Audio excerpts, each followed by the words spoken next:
Thank you, Rusty, and good evening. Thank you all for being here. And I'm really honored to lead this panel. So I have the task of moderating this tonight, and we will start out with a video. Then we will move on to the discussion panel.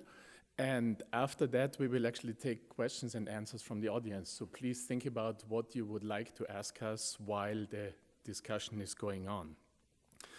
So a clear problem of the aging field, in our opinion, has been that researchers have been focusing on their own expertise and pretty much on their own expertise only, and trying to argue that this expertise is what could solve the complexity of aging. We are recognizing that this is very unlikely, that such a complex problem as aging can be explained by a single molecular pathway. So what we are trying to advocate for and what we are doing here now is cross-disciplinary research and collaboration. And we think that with that approach, we can actually tackle aging and age-associated disease. As Rusty pointed out, the Salk Institute provides a unique opportunity for that. And with that, our approach is really collaboration and across disciplines approaches with a common goal. And the common goal is to understand the aging process. This creates a unique synergy that allows us to explore aging broadly in terms of cells and systems, but also in the context of cancer, diabetes, and vascular disease, and all other age-associated diseases. So before we start with our panel, please direct your attention to the video. And this is going to put what we will talk about later a bit in context.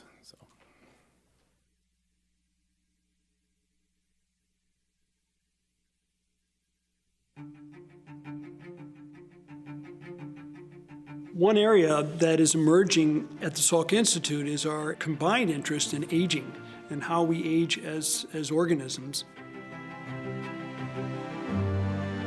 What's exciting about it for me is that we have between 10 and 15 existing faculty members whose programs are influenced or directed towards understanding how we age as individuals. Each one of these faculty members approaches the problem from a different perspective. And this allows us to work cooperatively together on the different systems that we are working on in such a way that we can unravel the small components and then put them back together to get a better understanding of how we age, why we age, and how this affects our cognitive functioning.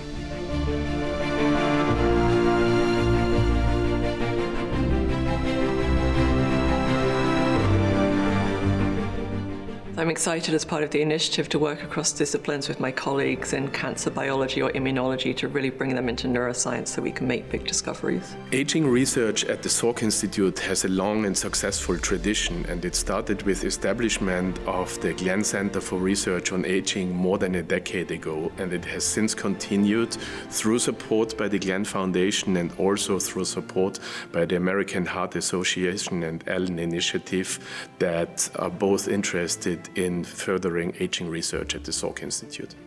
Aging by far is the biggest risk factor for many common human diseases, heart disease, diabetes, obesity, cancer, Alzheimer's, and other neurodegenerative diseases. But what we don't understand is how aging is the biggest risk factor for each of those individual diseases. So I think a big push in aging research is to try to understand how different cells, tissues, and organs age in order to find those specific pathways in a person that has one or other of those particular diseases. My lab is interested in understanding how individuals, their organs, and even individual cells within these organs age over the course of a lifetime. The chronological age, so the number that is on your birthday cake, is actually not very informative and doesn't tell us much about how you age. So there could be two 80-year-olds, one just qualifying for a Boston Marathon and the other one spending his or her days in assisted living facilities.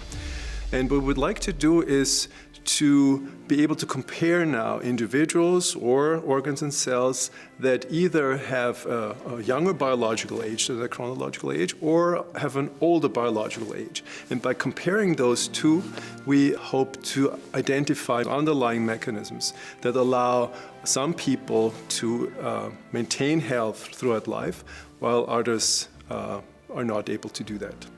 My lab works on telomeres and the DNA damage response. And we are optimistic that through our approach, by bringing different disciplines together and through the incorporation of computational approaches, that we will be in a unique situation to understand aging and to alleviate age-associated disease.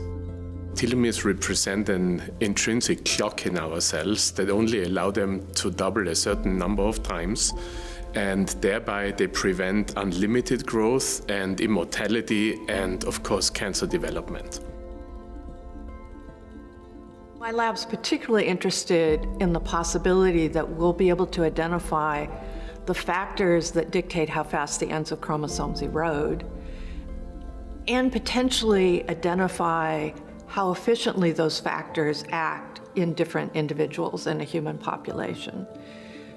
And if so, the big pie in the sky goal is that maybe we could tweak the eroding process very early in life, where we could influence in the first decade of life, for example, how fast an individual's telomeres are eroding so that late in their life, they'll live well into their 90s without any of the pathophysiology of aging as the rest of us know it. My research is actually directed at mitochondria, which are organelles inside most of your cells that actually convert the air that we breathe and the food that we eat into chemical energy called ATP. What my work has shown in that regard is that there's really quite a lot of data to support the idea that mitochondrial dysfunction is certainly involved in Alzheimer's disease, so we really need new directions and new research to figure out the underlying reasons for Alzheimer's disease, to find new therapeutic targets. By studying the basic biology of aging and understanding why aging is the biggest risk factor for Alzheimer's disease, such targets will be revealed. So the work in my lab, we're trying to understand the brain and how it is that your brain changes with age, either in normal aging or in diseases like Alzheimer's. So you're probably familiar with cells in the brain called neurons, but what we work on are the other cells called glia that actually surround the neurons. And the reason we're excited about these cells is work we recently did showed that perhaps in normal aging and also neurodegeneration, these are the cells that change. And actually these changes in glial cells could be contributing to cognitive decline and the progression of all these different diseases. So as part of these bigger initiatives at Salk, what we're really excited to do is to work with the other groups and ask, well, can we target these glial cells or the changes that happen in aging and see if we can slow down the progression of cognitive decline or even prevent it from happening? We're right on the cusp of solving some really fundamental problems that I think are going to change the course of how we age.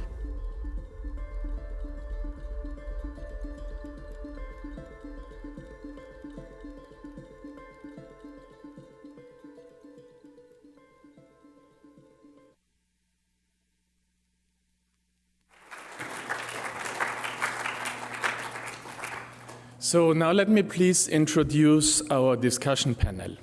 So Martin Hetzer is Vice President at Salk and our Chief Scientific Officer, and he holds the Jesse and Caryl Phillips Foundation Chair, and he's a member, of course, also of the Salk Glenn Center for Biology of Aging Research.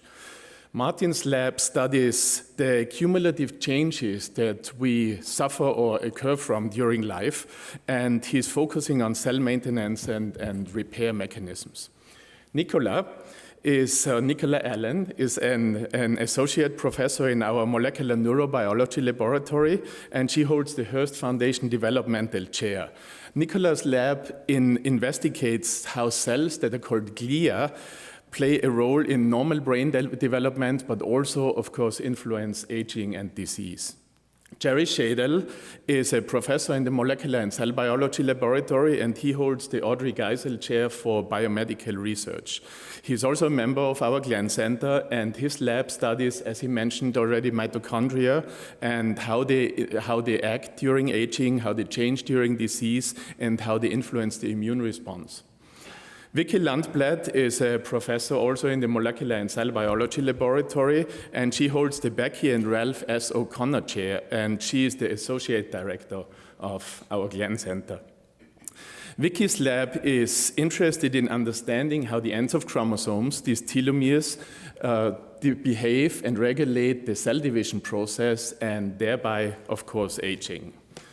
So, as Mark has pointed out, much more eloquently than I could ever do, if we want to understand the complexity of aging, we need to use a deeply scientific approach.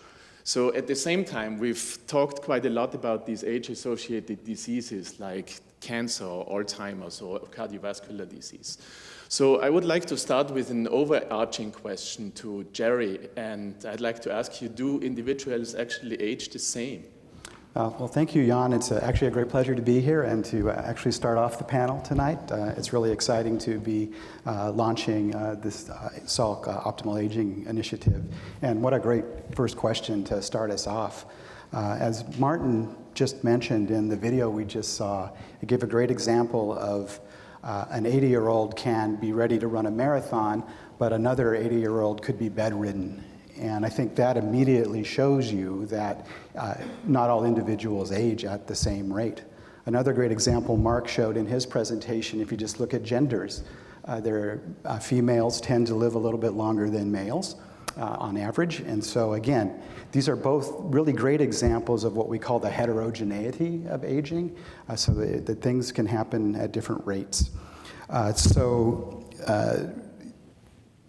To really study the heterogeneity of aging is an important thing that we're trying to do with the Optimal Aging Institute, so our initiative. So what I really want to point out is that it's even more complicated. I mean, maybe it's not surprising that individuals age at different rates. I mean, we all have different genetics. We come from different families, so we have different assortments of genes. We also have a different environmental history. We have different lifestyles, we have different diets, we have different exposures to chemicals, toxins, et cetera. So maybe on the outside you say, okay, well, it's not so surprising that individuals age differently. But it's actually a little more complicated than that. In the laboratory, we can study organisms where we can control their genetics and we can control their environment. And if you study aging under these conditions, there are still individuals that live shorter than others. And so there's an intrinsic heterogeneity of aging in organisms and in people.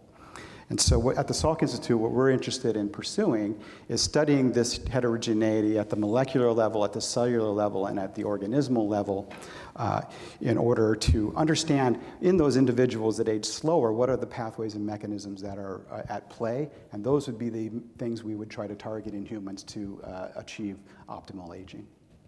So this heterogeneity that you were referring to, is this something that we can actually look at in humans and understand in humans, Martin?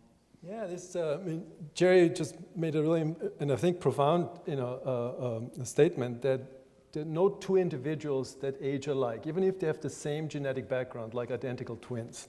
And that means that environmental factors such as exercise, what we eat, how much we sleep, actually can accelerate or delay the aging process. So there are two kinds of age. One is the chronological age, and it's the number on your birthday cake. And according to that number, we're all alike. All 80-year-olds are alike. But that's not very useful. So we are after what we refer to as the biological age. And that can change based on environmental factors. And we have now tools, genomic tools and imaging tools, to determine, together with machine learning, predict the biological age of individuals. And now combining this with therapies that target aging pathways, now we actually have a way to determine whether the biological age of an individual is actually changing in response to a treatment. And so that is actually a big step forward, where we now can hopefully in some point tell, okay, whether the diet that you just changed or your workout regimen actually has a real impact on your aging. Thank you, Jerry and Martin. So I'd like to direct my next question to Nicola. Since age-associated brain disorders such as Alzheimer's are a huge problem to our aging society, so I would like to encourage you to talk a little bit about what we know about the mechanisms underlying age-associated changes in the brain. Sure, thank you, Jan. So as we just heard about in the video, and as you just said, increasing age is the biggest risk factor for many of these neurodegenerative diseases, including Alzheimer's, where we see kind of symptoms such as problems with memory or cognition, or other diseases such as Parkinson's disease, where the first symptom you could see could be a problem with movement. So the reason you're seeing different effects is actually neurons in the brain in different parts of the brain are being affected. So some that control your memory and some that control your movement. And most research into these areas is really looking at how is it that these neurons are affected, how are they being damaged, and how are they dying.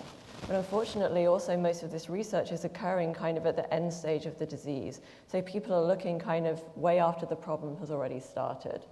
And unfortunately, even though we saw in the graphs in the presentation earlier, there's been huge investment into these different disorders, we still haven't made a huge amount of progress in finding new treatments. So what we're really excited about being part of this bigger group is kind of, okay, we're new to the aging field and new to neurodegeneration, so we took a step back and thought, can we come at this problem in a new way? So we're doing things that we think have two major changes.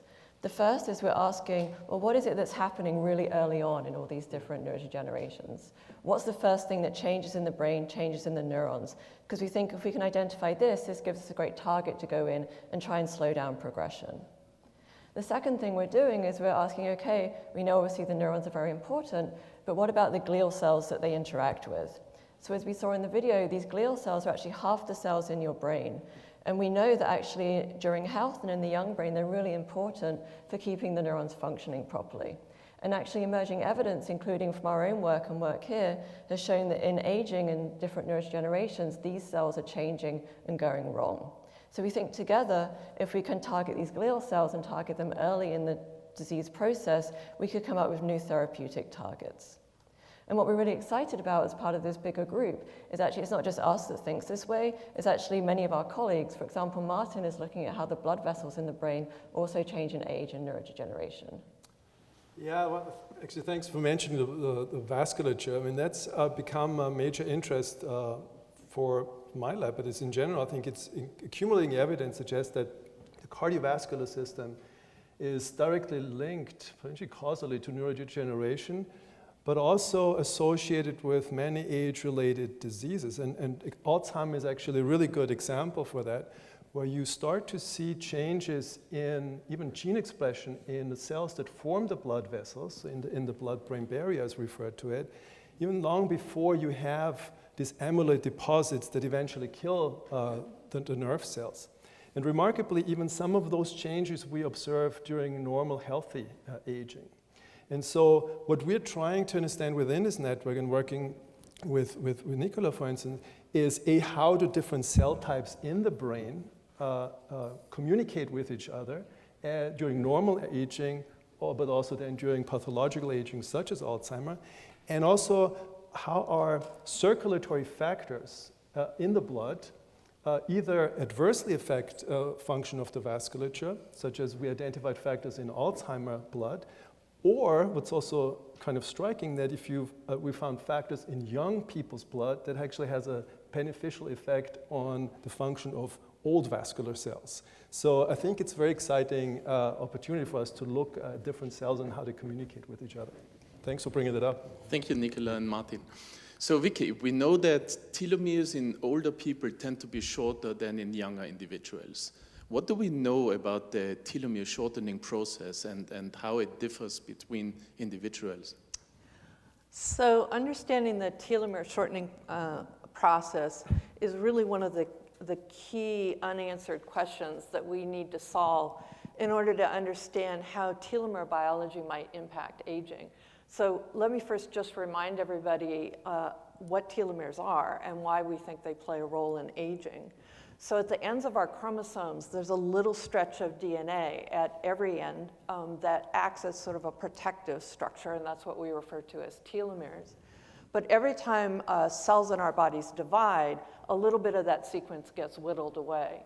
And eventually enough is eroded from the ends of chromosomes that sends a signal that halts further cell division.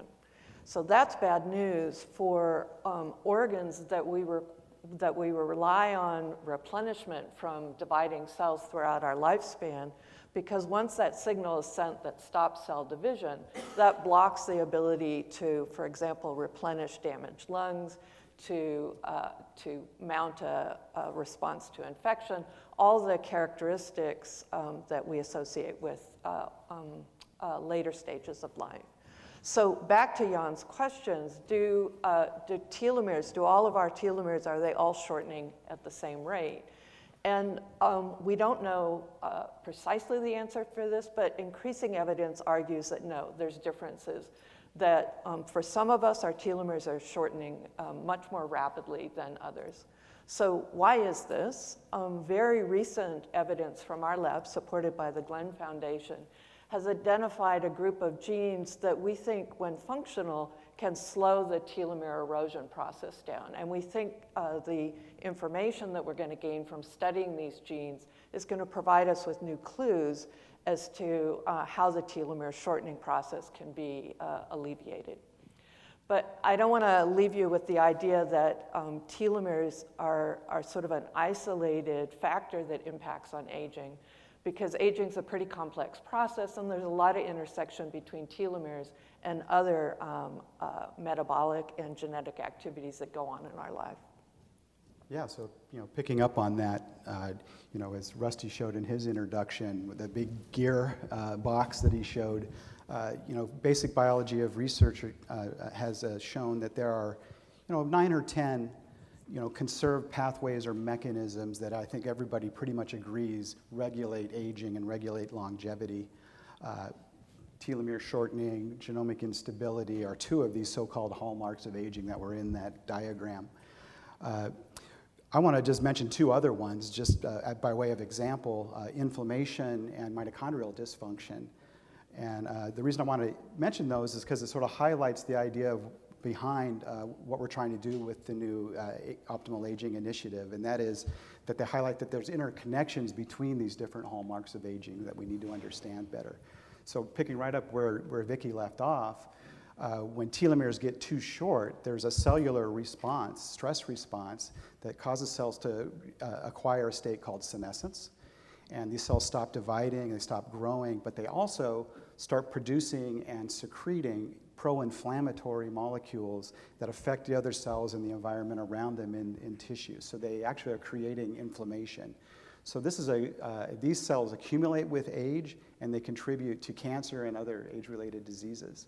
And so this is a great example of intersection of two of the hallmarks of aging, telomere dysfunction, senescence, and inflammation.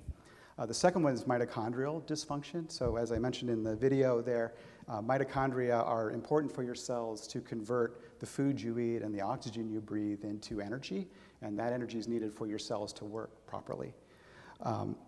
Unfortunately, with age, mitochondria become damaged, partly because of some toxic molecules they make themselves, but their function declines with age, and so essentially you're starving your cells and tissues of the energy they need to work properly and to maintain homeostasis. And so this is thought to be a major contributor to aging and age-related pathology. But interestingly, mitochondria have DNA too. Normally, you probably think of your DNA half from mom, half from dad. It's housed in the nucleus of a cell. But the mitochondrial DNA is housed in these organelles called mitochondria and comes just from your mom.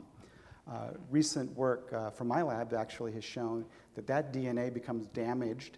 It can actually directly cause inflammation, much like the senescent cells do. Furthermore, it sort of sends out an SOS signal, an emergency signal to the nucleus to say, hey, you better protect yourself, we're getting damaged out here. And so this, I think, this example highlights a connection between three hallmarks of aging: mitochondrial dysfunction with mitochondrial DNA creating inflammation and communicating with the nucleus to regulate genomic stability, and then again, inflammation again. So I think these examples really highlight, I think, what is the exciting part of the initiative and what we're trying to, our approach for this optimal aging initiative is that we need to understand all of the connections between all of the hallmarks, and by doing that, I think we're going to identify new pathways and mechanisms to promote healthy aging. Thank you, Vicky and Jerry. So, Martin, can you briefly talk about what the difference between what we call lifespan and health span is? Well, after Mark's talk, I have to pick my words very carefully now, right? Wow. Well, first of all, I don't think that death is optional, so I totally agree with you on that one.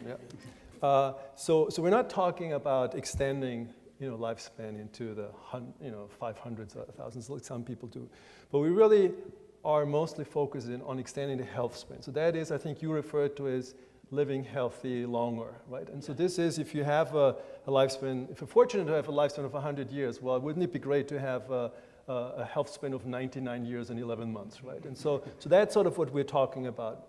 And in order to achieve this, to be a healthy ager, you have to adapt to different conditions. And something that I'm very interested in, like how, as a runner, for instance, like how do I actually adapt as I get older to, to changing needs in my body and environment. And I think want to have two things. One are technology-based tools, such as, Sergeant Panda actually here is like tracking how much and what we eat, and pair this up with a deep understanding of medical and biochemical processes that actually drive the aging process. So I think we will combining those two factors, we really have a better understanding of how we can have a positive impact on our health span. Thank you, Martin. So, Nicola, how do you think the rest of our body interacts with the brain during aging? Yeah, I think that's a great point that we often don't really think about when we're considering brain aging and neurodegeneration. But actually, as you've heard about from our other speakers, part of this initiative is to understand how different systems work together. So that could be on many levels, from systems within a cell to within a tissue to the whole body. And this kind of, how the rest of your body ages could have both positive and negative effects on your brain. So for example, Jerry talked about inflammation. So in aging, if you have an inflammation or damage in an organ in a different part of your body, what actually happens is that organ could release inflammatory mediators into the blood. These can then travel around and get to the brain, and once they get to the brain, they can activate these glial cells that I told you about earlier, so that these glial cells themselves then become inflamed and can damage the neurons. So just thinking about that, having a disease somewhere else can actually impact brain function, we think is really important to try and target for healthy aging. Thank you, Nicola. So very often we get asked of how the research we are doing actually impacts how we age. So Vicky, do you think that telomere shortening is actually something that we might be able to influence for the benefit of health span? Yeah. I mean, that's as I said in the video, it's sort of the pie in the sky goal, but I think it's a realistic goal. And it depends on the fact that telomere shortening actually starts very early in life. I mentioned earlier that we also think that there's variations from individual to individual in terms of how fast our telomeres erode. So that raises the possibility that as we understand at a more mechanistic level what factors are helping to accelerate telomere erosion, that we might be able to identify individuals in the very early stages of life, for example, in their childhood, who are at risk of rapidly eroding telomeres, and then intervene to try to slow that erosion process down. So if so, this raises the possibility that for our children and our grandchildren, we could actually slow the telomere erosion process down, and then late in their lifespan, they're not going to suffer the kinds of age-dependent diseases that we focus on so much now. Thank you, Vicky. So we have a little time for some questions from the audience. I have one. Oh, just one second. We're going to start here, and then I'll pass the microphone down that way. Yeah, Rich. Yeah, thanks. I think one of the themes that we heard literally from Rusty to Mark's to the panel's talk is age-related diseases. Mm-hmm. And with all the great collaborations amongst the faculty at the Salk and all these new initiatives. Can you talk a little about the interface and the synergy, say, between the aging initiative and, say, the cancer initiative, and even the, other programs at the Institute, and how they complement and synergize? Yeah, absolutely. So thank you, Rich. This is really an important point. And as member of the Cancer Center and the Optimal Aging Initiative, I can try to answer that. So aging is by far the single and most significant risk factor for cancer. And about 2/3 of all cancer diagnoses happen in people above the age of 65. So I think we are really in a unique situation here at Salk, by intersecting the Optimal Aging Initiative with the Conquering Cancer Initiative to collaboratively look at that. And I expect a lot of collaboration between the aging and cancer initiatives. Can I actually chime in here? Yeah. Because I think that many of the scientific strategies applied in the cancer initiative actually can also be applied in the Optimal Aging Initiative, and as mobilizing the immune system, fighting inflammation. And actually, Ruben Shaw's lab, they have a clinical trial using metformin as an anti-cancer drug, and it's actually metformin, as many probably of you know, has also been used as an anti-aging compound. So I think there you already see a link. And I think it's actually really exciting that we have those two major initiatives, because we find that maybe at the intersection where they overlap, we will make major discoveries that are relevant for both fields. So it's actually a great it's really question. fascinating, actually. Yeah, I think it's actually worth pointing out that in September we had a symposium supported by the Cancer Center here and at UCSD and at Sanford Burnham, and the topic of the conference was the role of aging in cancer. So we've already been thinking about this connection and moving towards synergizing those two initiatives. Yes, Fred, please. So this is probably one for Vicki to start, and I've never thought of this before, but there's clearly, from what you said, difference in telomere length among individuals. How about within individuals? Oh. Does it vary by cell type, tissue type, organ type? And if it does, could one use that as a basis for doing disease prediction and a lot of other things? Yeah, so that is really a great question. So when people talk about telomere biology, they generally talk about telomere shortening as though within an individual, all your telomeres are shortening at the same time. And it is 3 orders of magnitude more complicated than that. Within a single cell, different telomeres, different chromosome ends can shorten at different rates. You can have different shortening rates in different subpopulations. So studying the actual physical ends of the chromosomes as a biomarker for telomere shortening is actually a fairly complex problem. The field up to now has used sort of an average metric for looking at telomere shortening. But one of the aspects that my lab and others have been focused on is to get a much more high-resolution look at individual chromosome ends. It's challenging. It's really Thank you, Vicki. We can take one more question, I think. Or not? Yep. Way in the back. Back there. In the back. Yeah.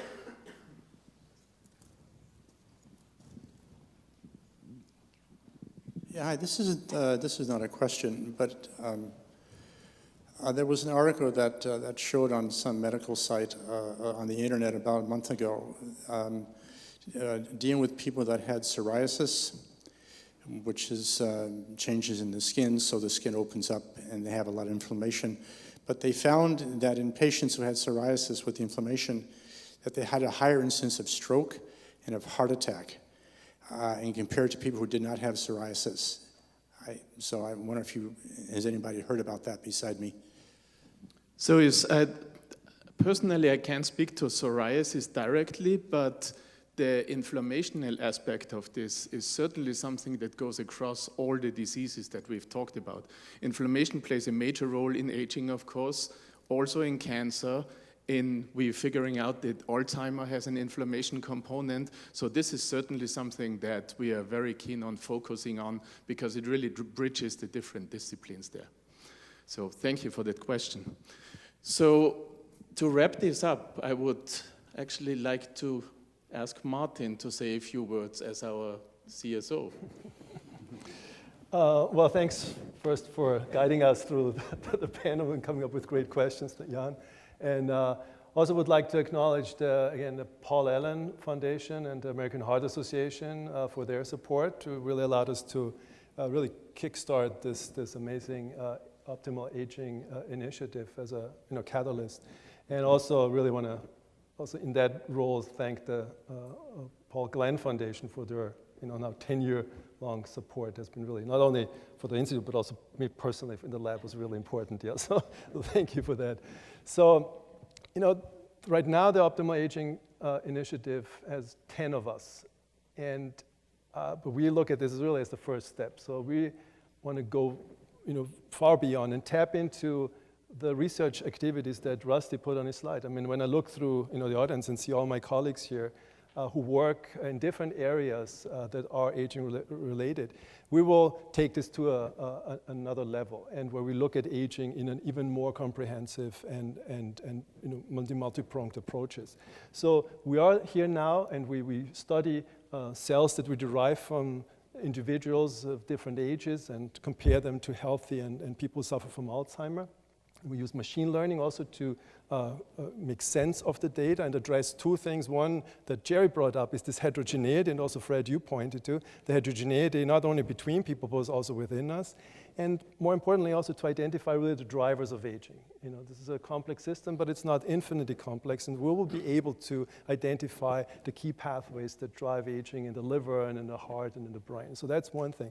But then moving forward, Rusty always, takes a step back and says, the major areas that drive aging are physical exercise, our cognitive stimulation, and also diet.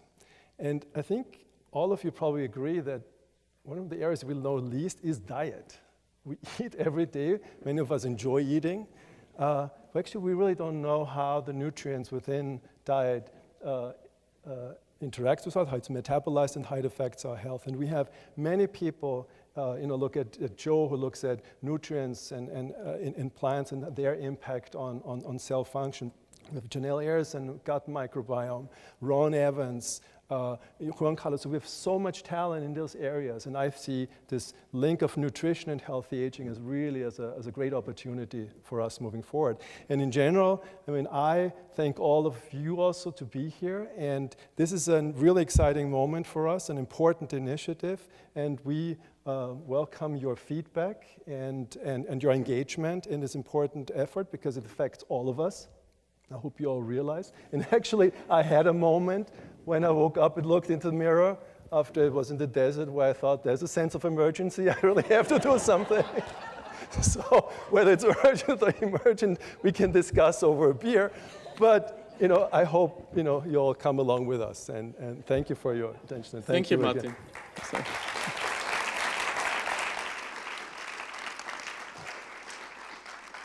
So I also want to thank Mark for an incredibly inspiring keynote, and the audience, of course, for your participation, and our panel members. And now please join us in the foyer for a reception, and hopefully we can continue this exciting discussion.